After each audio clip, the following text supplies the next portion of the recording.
के उडुपी ज़िले के एक कॉलेज में कुछ महिलाओं ने हिजाब पहनकर एंट्री किया, ठीक है।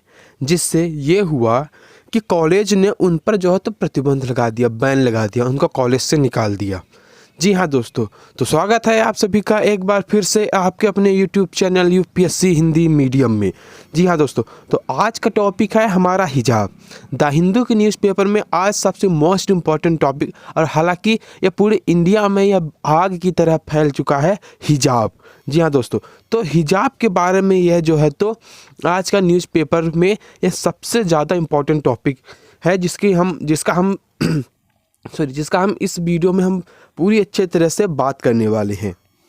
ये मुद्दा जो है तो हिजाब का जो अभी प्रेजेंट टाइम में उठा है, ये हमारे धार्मिक स्वतंत्रता को लेकर जो है तो सवाल खड़े करता है। जी हाँ दोस्तों, जैसे कि ये अब मुस्लिमों के धार्मिक स्वतंत्रता के बारे में है जो तो सवाल पैदा करता है कि क्या अब उनका धर्म इंडिया में सेफ नहीं है। जी हाँ दोस्तों, मतलब कि यह जो कुछ बैन लगा दिया गया है कि आप जो है तो हिजाब पहन के स्कूल में नहीं आ सकते, इससे जो है तो उनके धर्म को ठेस पहुंच रहा है, और वे अपने आप में ही एक सवाल पैदा कर रहे हैं कि क्या अब हमारा धर्म जो है तो इंडिया में सुरक्षित नहीं है, क्या हम अब इंडिया से चले जाएं, इंडिया अब उनका देश नहीं रह गया है। हमारे भारतीय संविधान में आर्टिकल 25 जो है तो अंतरात्मा की जो है तो स्वतंत्रता का अधिकार उसमें निहित है, ठीक है। धार्मिक स्वतंत्रता का एक अलग से पूरा का पूरा आर्टिकल है, ठीक है, जो है तो हमारे धर्म को मतलब उसको मानने, उसका जो है तो प्रचार करने, सभा गठित करने, उसके हिसाब से कपड़े पहनने आदि की जो है तो स्वतंत्रता देता है। लेकिन जहाँ बात आ गई हिजाब की, तो कॉलेज और स्कूलों में जो तो है इसे जो है तो बैन कर दिया गया अभी, ठीक है, कर्नाटक के उडुपी ज़िले में, जो हमने शुरू में आपको बताया। इससे क्या हो गया, तब मुस्लिमों को जो है तो बहुत ज़्यादा ठेस पहुंची है। तो ये हमारा जो है संविधान में जो है तो इसकी स्वतंत्रता के लिए आर्टिकल 25 में बहुत अच्छे से इसका वर्णन है, ठीक है। भले आर्टिकल 25 जो है तो इसमें अंतरात्मा की स्वतंत्रता है, लेकिन यह भी एक मौलिक अधिकार है, और स्टेट चाहे मतलब राज्य चाहे तो इससे मतलब शालीनता हो गया, नैतिकता, स्वास्थ्य और कई अन्य कारणों के चलते जो है तो हवाला देते हुए इसे बैन भी कर सकता है, इससे रिस्ट्रिक्ट कर सकता है, ठीक है। अंतःकरण की स्वतंत्रता जो है तो किसी व्यक्ति की आंतरिक स्वतंत्रता या उससे जुड़े हुए भावनाओं, जैसे वो किसी ईश्वर को मानता है तो उस ईश्वर को मान सकता है, उससे कोई मतलब कि सरकार जो है तो उस पर कोई प्रतिबंध नहीं लगाती कि तुम जो है तो इस ईश्वर को पूजा मत करो। अंतःकरण की स्वतंत्रता ये है कि आप जो है तो जिस चीज़ को मानते हो आप उसको मतलब व्यक्त कर सकते हो, ठीक है। साथ ही हम बात कर लेते हैं कि राइट टू प्रोफेस क्या है। राइट टू प्रोफेस का मतलब होता है कि आप अपने धर्म को खुली तरह से जो है तो अपना सकते हो, मान सकते हो, पूजा कर सकते हो। उसके हिसाब से आप कपड़े, जूते, चप्पल, रंग बिरंगे आप सब जो है तो अपने धर्म के हिसाब से पहन सकते हो, ठीक है दोस्तों। तो राइट टू प्रोपेगेट का मतलब होता है कि किसी धर्म के विश्वास को दूसरों तक पहुंचाना, ठीक है। अपने धर्म के विश्वास को मतलब इसका सीधा संपन्न हो गया कि अपने धर्म का प्रचार प्रसार करना, ठीक है। उसको तो आप एग्जाम में लिख ही लोगे कि प्रचार प्रसार करना। जैसे कि यहाँ पे हमने 3 चीज़ें बता दी, ठीक है। मतलब कि जैसे कि हो गया अंतःकरण की स्वतंत्रता, पेशे का अधिकार हो गया, ठीक है, और जो तो यहाँ हो गया प्रचार करने का अधिकार, ठीक है। अब हम बात कर लेते हैं कि धार्मिक अभ्यास परीक्षण क्या है, ठीक है। मतलब कि what is the essential religious practices test, ठीक है। सो अब हम बात कर लेते हैं इसेंशियल रिलीजियस प्रैक्टिसेस टेस्ट, ठीक है। आवश्यक धार्मिक अभ्यास परीक्षण क्या है। तो इसके बारे में सुप्रीम कोर्ट ने यह एक बात कही कि मतलब कि किन धार्मिक प्रथाओं को, मतलब सुप्रीम कोर्ट के अनुसार, मतलब जैसे कि सभी धर्म में अपने तरह तरह के अंदाज हैं, ठीक है, ठीक है। मतलब कि जैसे स्कूल में, इसीलिए सुप्रीम कोर्ट ने जो है तो इस टाइम पे सिविल संहिता ला रहा है, सामान्य सिविल संहिता ला रहा है, ठीक है। लेकिन इससे पहले जो है तो सुप्रीम कोर्ट में मतलब कि सभी धर्मों को देखते हुए उन धर्मों से किसी एक चीज़ को विशेष रूप से एक्सेप्ट करने की कोशिश की। जैसे कि ये हो गया कि स्कूल में आप क्या पहन के जाओगे, ठीक है। जैसे वो हिंदुओं का हो गया कि जैसे पर्दनी कुर्ता पहन के चले जाएंगे, मुस्लिमों का हो गया कि हिजाब पहन के चले जाएंगे, ठीक है। तो मतलब ऐसी चीज़ें हैं जिसे सुप्रीम कोर्ट ने एक्सेप्ट नहीं किया, इसलिए उन्होंने एक स्कूलों में एक अलग यूनिफॉर्म, अपना खुद का यूनिफॉर्म जो था जारी किया। तो इसी तरह से मतलब कि सुप्रीम कोर्ट ने जो है तो बहुत सी चीज़ों को मतलब सभी धर्मों से कुछ विशेष विशेष चीज़ों को लिया और उनको संरक्षित किया। 1954 में बात करें तो सिरूर मठ मामले में मतलब कि धर्म के शब्द के मतलब जो एक धर्म पर्टिकुलर जो वर्ड है, इसके लिए सुप्रीम कोर्ट ने कहा कि अभिन्न सभी अनुष्ठानों और प्रथाओं को शामिल करेगा। अभिन्न क्या है, अब अभिन्न को देख लेते हैं। यह एक निर्धारित करने के लिए परीक्षण को आवश्यक धार्मिक अभ्यास परीक्षण कहा जाता है। तब ये पॉइंट आपको समझ में नहीं आया, ठीक है। मतलब इसका मतलब आप मोटा मोटा हिसाब समझ लीजिए कि जैसे कि सभी धर्म में विशेष प्रकार की चीज़ें हैं, ठीक है। कि स्कूल में कोई काला पहन के जाएगा, कोई नीला पहन के जाएगा, कोई जो हिंदू हो गया तो मतलब कि केसरिया रंग टाइप का पहन के जाएगा। तो इन सभी को सुप्रीम कोर्ट दूर करते हुए वो एक अलग सी मतलब कुछ अपने अनुसार कुछ संविधान की कुछ चीज़ों को उन सभी धर्मों पे लगाया है, ठीक है। ये मेन बात है। धार्मिक प्रथाओं का एक न्यायिक निर्धारण अक्सर कानूनी विशेषज्ञों द्वारा आलोचना की गई है, क्योंकि यह अदालत को धार्मिक स्थानों में जाने के लिए प्रेरित करता है, ठीक है। मतलब ये कि जैसे कुछ पॉइंट पर जो तो जो विद्वान है मतलब भारत के जो पढ़े लिखे लोग हैं ज़्यादातर, वह सुप्रीम कोर्ट के कुछ डिसीजन से बहुत ज़्यादा खुश हैं। जैसे कि सुप्रीम कोर्ट जो होता है सामाजिक व्यवस्था बनाए रखने के लिए धार्मिक व्यवस्था को थोड़ा पीछे कर देता है। मतलब कि जैसे कि मैंने शुरू में ही समझाया कि जैसे कि स्कूल में विभिन्न प्रकार के धार्मिक कपड़ों के आधार को छोड़कर वह एक जो तो यूनिफॉर्म को जो तो चलाया। ये हो गया सामाजिक व्यवस्था। और इसमें पीछे कौन हो गया, धार्मिक व्यवस्था। जैसे कि हिंदू लोग अपना केसरिया रंग पहन के नहीं जा सकते, कुर्ता पैजामा पहन के नहीं जा सकते। और इसी तरह जो हो गया मुस्लिम लोग जो तो अपना हिजाब पहन के नहीं जा सकते। हालांकि इन लोगों के लिए कोई पर्सनल स्कूल खुली है जिसमें आप ऐसा कर सकते हो, जैसे कि मदरसा हो गया ETC। बट सुप्रीम कोर्ट जो है तो कुछ चीज़ों को जैसे कि मैं भी बताया ना कि सामाजिक व्यवस्था बनाए रखने के लिए कुछ धार्मिक व्यवस्थाओं को पीछे करना बहुत ज़रूरी है।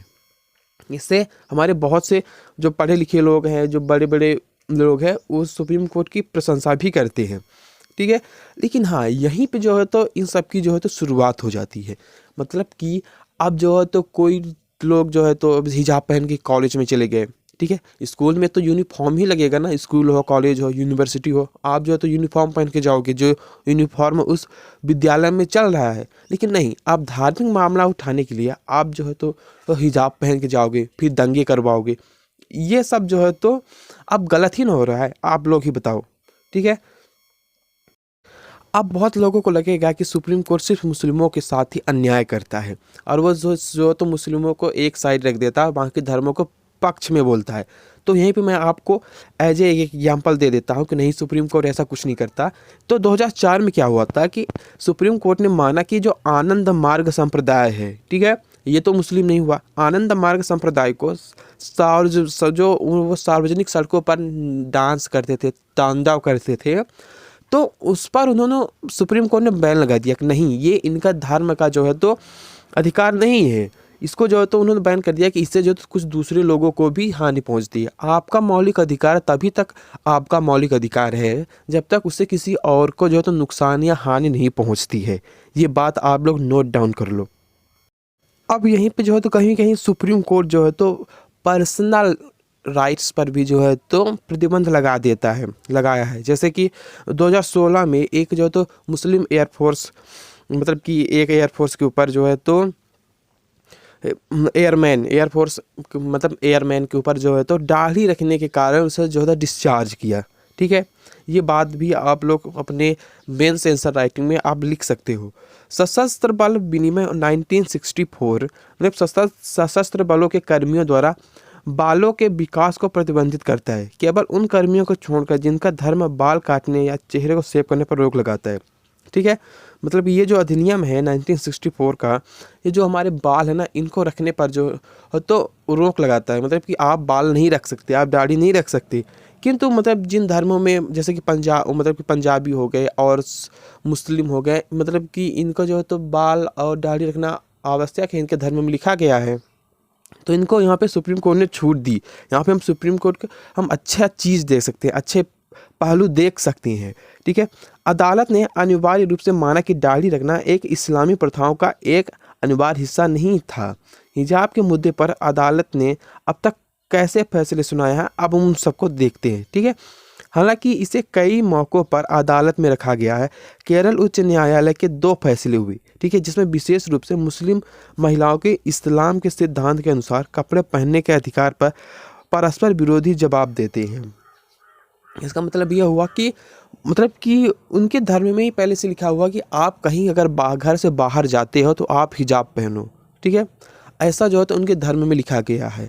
और इस पर जो है तो अभी तक कोई कड़ा जो है तो एक नियम किसी अदालत ने नहीं दिया है। 2015 में केरल उच्च न्यायालय के समक्ष कम से कम 2 याचिकाएं दायर की गई थी, जिसमें अखिल भारतीय प्री मेडिकल प्रवेश के लिए ड्रेस कोड के नुस्खे को चुनौती दी गई थी, जिसमें आधी आस्तीन वाले हल्के कपड़े, जिसमें बड़े बटन, ब्रोच, बैज, फूल आदि नहीं थे, पहनने का प्रावधान था, सलवार, पायजामा और चप्पल, जूते नहीं। ठीक है, इसमें जो तो ये सब चीज़ें था, जिसमें जो तो कि एक यूनिफॉर्म उनको पहनने के लिए जो तो उसमें ड्रेस कोड दिया गया था। ठीक है, ना कि उनका जो है तो वही ट्रेडिशनल चीज़ें। इस पर भी जो तो बहुत बवाल उठा था। केंद्रीय स्कूल शिक्षा बोर्ड के तर्क को स्वीकार करते हुए कि नियम केवल यह सुनिश्चित करने के लिए था कि उम्मीदवार कपड़ों के भीतर वस्तुओं को छुपाकर नहीं रखेंगे। ठीक है, ऐसा यहाँ पे जो है तो कभी कभी होता है ना कि बड़े जिसके फुल साइज कपड़े रहते हैं, तो जैसे कि एज ए टेररिस्ट जो है तो बहुत सी सारी चीज़ें, चाकू, छुरा, ये सब छुपा कर कपड़ों के अंदर स्कूल में ले जाते हैं। लेकिन जो तो ऐसा कि CBSI के तर्क जो है तो सामने है कि नहीं, वो ऐसा कभी नहीं करेंगे। केरल HC ने, हाई कोर्ट ने CBSI को उन छात्रों की जांच के लिए अतिरिक्त उपाय करने का निर्देश दिया जो अपने धार्मिक रिवाज के अनुसार एक पोशाक पहनने का इरादा बनाते हैं। अब जो है तो आमना बिन्त बशीर वर्सेस सेंट्रल केंद्रीय माध्यमिक शिक्षा बोर्ड 2016 में यह मुद्दा उठा था, जिसमें केरल हाई कोर्ट ने इस मामले की पूरी तरह एकदम बारीकी से जांच किया और कोर्ट ने माना कि हिजाब पहनना जो है तो एक प्रथा है और यह जो है तो उनके धर्म का एक बहुत बड़ा हिस्सा है। ठीक है, लेकिन जो है तो CBSI जो है तो नियम को रद्द नहीं किया। ठीक है, कि जो बुर्का पहनना कि कोर्ट ने माना उसको राइट टू माना, कि इनके धर्म का अधिकार है, उनको स्कूल कॉलेज में भी बुर्का पहनना जरूरी है, ऐसा जो है तो केरल हाई कोर्ट ने माना। लेकिन जो वो है CBSI है तो उसने जो तो इस बात को नहीं माना। ठीक है, अब आप लोग हमें कमेंट करके ज़रूर बताइए, आप लोग अपने विचार से सोचिए कि क्या स्कूल कॉलेजेस में भी क्या अपने धार्मिक एजेंडा को फहराना ज़रूरी है कि अगर कोई हिंदू है तो अपने जो है तो कुर्ता पैजामा पहन के जाए, मुस्लिम है तो अपना हिजाब पहन के जाए, ये सब क्या ज़रूरी है? कि स्कूलों में भी कम से कम एक जो है तो ड्रेस लागू होना चाहिए, एक यूनिफॉर्म लागू होना चाहिए, चाहे वो किसी भी धर्म का हो। तो मिलते हैं आप लोगों से अगले वीडियो में। ये वीडियो हमारा यहीं तक का था, तो वीडियो को लाइक और चैनल को सब्सक्राइब करना बिल्कुल भी ना भूलिएगा। तब तक के लिए बाय।